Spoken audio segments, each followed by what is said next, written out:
they are about to do something huge, and we need to be prepared for it. We have major government agencies now coming out and warning of, quote, internet apocalypse that could come. And it's like, what do they know that we don't know? All these things are brewing, all these warnings keep coming up, and I want to know, what is it? Because we also have some very suspicious news going on as well with what's happening with the earth and the earth's cycles. So there are a lot of things going on. We also have a lot of big wars going on. It seems like we are on the edge of some kind of major reset event, and it could be a natural event or it could be a man-made event. And it seems like we're on the edge of this event, and it seems like all the leaders know it, all the governments know, and they are getting ready and they are getting prepared. And now we have a top government agency warning of, quote, internet apocalypse. So something big is going on, and you need to be getting ready. You need to be getting prepared. We are completely off the grid, 100%, no electricity, no water, nothing right now. All right, we are building 100% from scratch, and this is where we are living as well. You can see here, right here, little RV slide. That's all I'm going to show right now. But you can also see here, chicken coop over here. All right, we are living in our RV off grid, and we're building up from scratch right now, getting gardens going.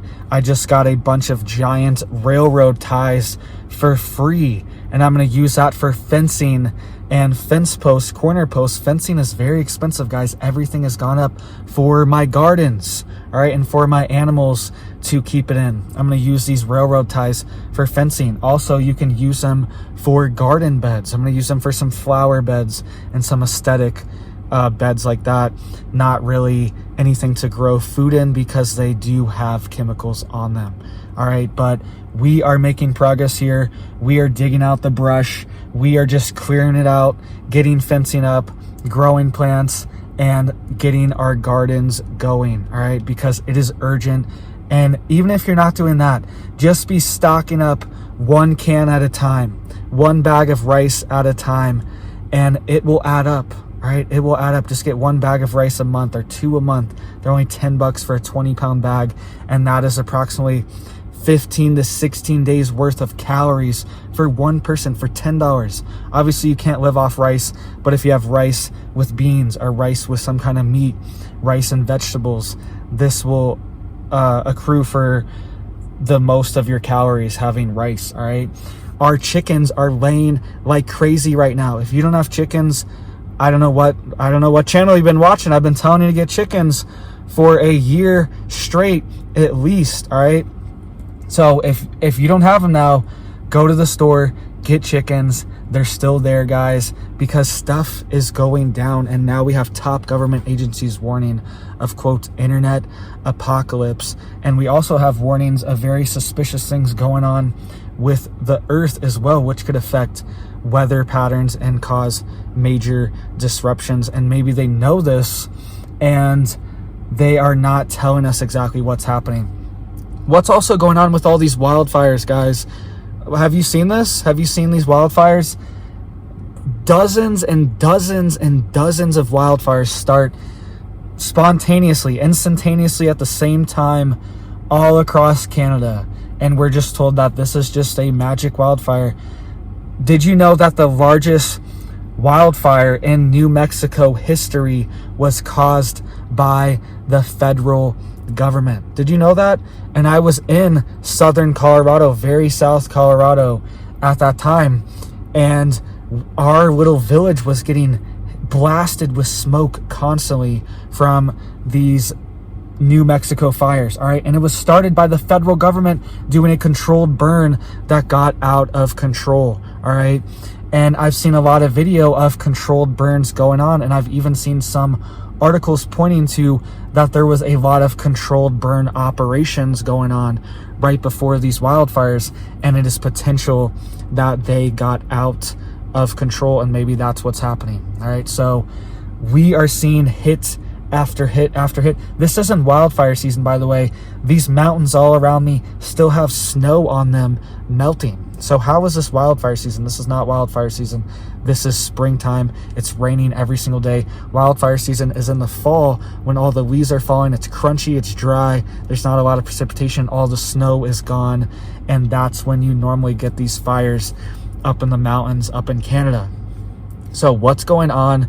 And is this another hit and another warning of what could be next? We could see major wildfires in the US this summer, and we could see major blackouts related to the wildfires. All right, so let's get into this warning here, and this should just be another reason to make a decision now. All right, I am fully off grid with my family. I have a wife, I have a 4-year-old, or he's not 4 but he's almost 4, and a 1-year-old. Okay, and we are completely off grid, and a dog and chickens, 100% off grid.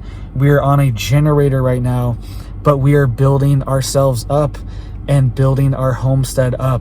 And it's a lot of it is thanks to you guys, your guys' support, your guys' love, your guys' everything, donations, everything helps a ton. And I'm super appreciative for that.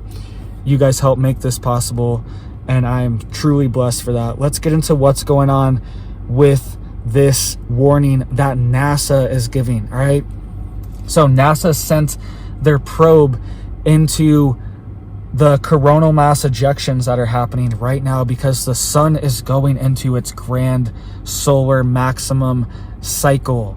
So it's approximately every 11 years the sun's poles flip. They flip, and it goes from a grand solar maximum to a grand solar minimum cycle. And there's a lot of speculation actually that the Earth and the Earth's poles will flip, and actually potentially soon. Okay, we'll get to this in just a second, but there is actually a lot of evidence to show that the Earth's poles are flipping right now, and we will get to that in a second. But NASA is saying that they sent their probes into the sun's coronal mass ejections, and it's entering its grand solar maximum phase. And they're saying that this is one of the most powerful phases, and they're saying that there could be a, quote, internet apocalypse. That's what NASA is now saying, top scientists at NASA, after sending their probe. And the probe was called NASA's Parker Solar Probe, and it successfully ventured through solar wind for the first time. And it's aiming to prevent people on Earth from being unable to get on the internet and knocking out satellite communications. Because if a major solar event, a coronal mass ejection, a major solar flare happens, it could wipe out the power grid. It could wipe out the cell towers. It could even wipe out your phone. This phone that I'm recording on, I'm just recording on a phone, this video, it could wipe it out, okay, and fry the electronics in it. It could fry your car. Most of the cars are highly dependent on computer and electronic components. And if a EMP-like event or a CME, a coronal mass ejection happens, then it could fry the electronics in your car, and you could just be stranded and not even be able to drive anywhere. These are very serious events that NASA is warning of, and they're saying that they're trying to prevent a, quote, internet apocalypse, which could leave people offline for months. That's what this article is saying, and that's the mainstream news talking point that they keep putting out, is that it's going to cause an internet apocalypse and could leave people offline for months. We keep seeing these internet blackout warnings, and this could be what they're talking about. Maybe the sun is entering a very active cycle, and they're going to use things like HAARP, all right, which is the high altitude, high frequency altitude auroral research program, all right? And that essentially mimics what the sun does, what these CMEs do, and that's why we saw this very epic aurora. Do you remember this a few months ago? There was auroras all the way down in Kentucky and all the way down in Arizona. There was auroras in the sky, like where the sky lights up and it's purple and green and all these different colors. You only normally see it in Alaska, or very close to the poles. That's where you normally see it. But there was auroras all the way down in Phoenix, Arizona a couple months ago. I made a whole video on it, and I was talking about how HAARP is known to make artificial auroras. That's exactly what the program is. It's an aurora, high altitude aurora research program. And they create artificial auroras with high frequency radio waves and with these antennas, like these 5G antennas and these radio tower antennas that are placed all over the world, right?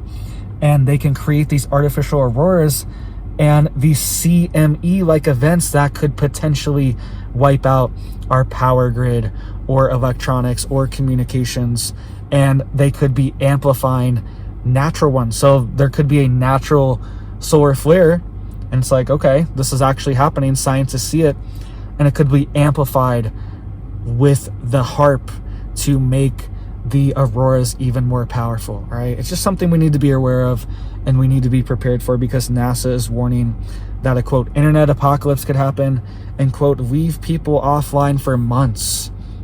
So big things, and we are seeing weird things going on with the Earth's pole. So I told you that the sun, its poles flip, okay? And that's when it enters its grand solar minimum or its grand solar maximum. So the Earth also flips its poles as well, but it's normally just on a much longer time frame. So the sun does it every 11 years approximately, and some years are much more powerful than others. But the Earth normally does it on thousands of years cycles. And people are worried that, and scientists are even worried, and there's actually a lot of evidence that the Earth's pole is shifting dramatically. So get this, Earth's magnetic pole follows, quote, unusual path and races towards Siberia. Okay, this is mainstream news everywhere. This is reported everywhere. This is a known scientific fact. And you can even see the map here. I don't know if you can see it good, but you can kind of see, okay, where the pole was over there in Canada, and it is now racing over here towards Russia. All right, so the pole used to be in Canada, the North Pole, just in 1990, right? 1994, the pole, the magnetic North Pole, was still on Canadian land. Now it is only a couple hundred miles off the coast of Russia. The magnetic North Pole, it's been darting in a straight line like this, just zooming over to Russia, and it's been accelerating. All right, so since 1994, it has gone from Canada, and it has passed the middle, the actual North Pole, where you just have it on a map. All right, this is a magnetic pole that's under the Earth's core that actually does shift. So north becomes south, south becomes north. This actually does happen on Earth every few thousand years. And we are seeing this happen right now, potentially. The North Pole, magnetic North Pole, is rushing towards Siberia and is now only a few hundred miles off the coast of Russia. So is this what they're preparing us for? Do they know what's happening? Are they getting ready for something like this? Is it a major war event going on? Is it a major supply chain collapse? Or is it all three due to a major solar flare that wipes out the grid and then there's a war after? All right, because I highly doubt if, and solar flares a lot of times are localized. So if it hits the US, the other side of the world might be okay. All right, or another location on Earth might be okay. It's a lot of times it's localized. So a solar flare could hit potentially just the US, and then what happens? We are vulnerable, we are sitting ducks, and this is not a good situation to be in. And this is why you want to just start living this lifestyle now. You want to start becoming more sustainable now and just being used to being off grid now. It's one of these things where I turn off my generator all the time to save power, so we don't even have full electricity most of the time. We're just operating off batteries throughout the day, and we're just used to it. It's completely normal. I turn it on to charge my phone, or if someone wants to turn on the AC or watch television or something like that, that's the only time it's really on. And then you can turn off your generator to save electricity. And I'm just saying, we're already getting accustomed to being off grid, having less. We are living completely off water tanks right now until we can get a well. There's a local water fill-up station And right now I'm just operating off a giant water tank in the back of my truck, and I'm using that to fill up the water tank in the RV. You can see the slide right there, guys, right there in the back. That's my home. I've lived in there for 3 years, the past 3 years, on and off, going on 4 years now. Since 2020 I've lived in here on and off, and we just like rent properties on and off. But this is my home, is my travel trailer. I own it outright, and I've had it for 3 years now, and this is my home. And now I'm actually on my property, and it feels so good to own my own land where I can live in my RV legal. It's completely legal out here to do. That's a big hurdle you have to find if you do want to live in your RV or be off grid like that, is finding somewhere where code enforcement is okay with it. It's actually legal, and they are not going to bug you about it or anything like that, because it's legal out here. I called them and everything before we bought it to make sure, and that's really what you have to do, because you don't want to get out here, spend all this money on land, and then you're harassed and they kick you off your land because you're not allowed to live in an RV or whatever. All right, so start these things now. Start little. This is 10 years in the making, though. All right, I don't want you to think that you have to go buy land right now and go live in your RV and build like chicken coops out of whatever, out of cattle panels and wood and crap. All right, I don't want you to think you have to do that. That's just what I do. All right, I'm the extreme. I'm like way over here, and I know some of you guys are over here. And then some of you guys are like way past me. Some of you guys have been off grid for 10, 20 years, and you guys are way past me. But I'm kind of over here, all right? And I'm just trying to move the Overton window. It's like, hey, let's get more people off grid, and let's start moving towards this, and let's start growing our own food, being more sustainable. Every day, I need to give eggs away. I need to find some people to give eggs away to, because I have so many eggs now. The chickens are laying like crazy, and I want to get even more chickens. All right, so I just want to live in abundance. I want to have a ton of animals, a ton of food growing. We're going to get cows soon, dairy cows soon, and a baby soon. We're going to get goats soon. All these things are on the list and are part of the dream and building it up. All right, so I hope you guys are working towards your dream. I hope you guys are working towards your goal every single day, and I hope you guys hit it up down there for me, please. It helps to get that video out. It helps to get more people prepared. We have NASA warning. Why are all these government agencies coming out and warning of internet blackouts and electricity grid blackouts? We had FERC warning that the grid could collapse this summer from the heat waves, and saying that the grid is so fragile because they've been shutting down all these power plants. We had FERC, the Federal Electric Reliability Commission, right? It's a federal government agency, come out and warn of this just a couple weeks ago. Now we have NASA warning of this. We have the National Guard preparing for a communications blackout in Illinois statewide. All these things are on the table right now, and you need to be just taking little steps every single day to get closer towards your goal of being more sustainable, being off grid, growing your own food, and living life. All right, so thank you guys so much. I am super blessed to have you guys watching, and I hope you guys have a big old blessed day.